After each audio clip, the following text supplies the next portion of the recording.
আমাকে অ্যারেস্ট করুন। নামাই দেন, নাহলে আমাদেরকে নিয়ে যান। নামাই দেন, সবাইকে নিয়ে যান। ওদেরকে নামাই দেন। কেন অ্যারেস্ট করবেন? কেন অ্যারেস্ট করবেন? আমাকে অ্যারেস্ট করুন। আমাদেরকে জবাবদিহি করে যান। মেরে ফেলেন। একজন জিজ্ঞেস করেন স্যার, আমি বলি স্যার বাংলাদেশের নাগরিক স্যার অ্যারেস্ট করিনি স্যার। ওদের ছেড়ে দেন। ওদেরকে নামাই দেন। এদেরকে ওরা পুরো অপরাধ করে। নামাই দেন। এই সুপ্রিম কোর্টের সামনে থেকে এরকম ইনজাস্টিস করিয়েন না। না না না, আপনাদের লিমিট মানতে হবে। অ্যারেস্ট করা হয়নি স্যার। স্যার আমাকে অ্যারেস্ট করুন। নামাই দেন, নাহলে আমাদেরকে নিয়ে যান। নামাই দেন, সবাইকে নিয়ে যান। ওদেরকে নামাই দেন। ওদেরকে নামাই দেন। সবাই উঠিয়ে আমরা গাড়িতে উঠিয়ে এই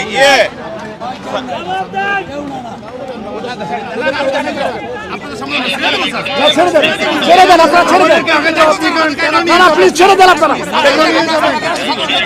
না, তাদের অপরাধ কি? তাদের অপরাধ কি?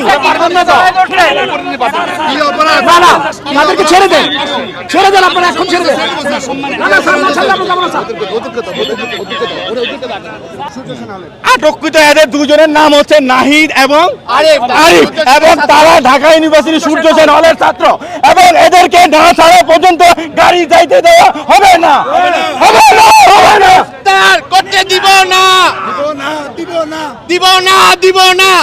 তাদের থেকে পরিচয় জানা গেছে, তার নাম, একজনের নাম নাহিদ, একজনের নাম আরিফ, এবং তারা বর্তমানে সূর্য সেন হলে ঢাকা বিশ্ববিদ্যালয়ের সূর্য সেন হলে থাকে। তো তাদের এই ছাত্রদের এখন এইখান থেকে নিয়ে যাওয়া যাবে না যতক্ষণ পর্যন্ত এদেরকে ছাড়ানো হবে। এই যে গাড়িতে যে দুই পুলিশ ভাই বসে আছেন, নাইমা যান গাড়ি থেকে নেমে যান। নাইমা যান, গণহত্যাকারীদের সহায়তা করবেন না, নাইমা যান। যদি মানুষ হয়ে থাকেন, গাড়িতে যে পুলিশ ভাই আছেন, আপনারাই এই দুজনকে নামায় নিয়ে আসেন। অনেক হয়েছে। নিজেদের যদি মানুষ প্রমাণ করতে চান, সাধারণ মানুষের বিরুদ্ধে যাবেন না।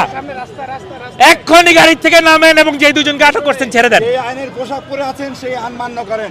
যদি বাসায় গিয়া নিজের বউরে মুখ দেখাইতে চান, নিজের সন্তানের কাছে মুখ দেখাইতে চান, গাড়ির থেকে নেমে যান, এক্ষুনি নেমে যান, ফেল করে তাকায়েন না।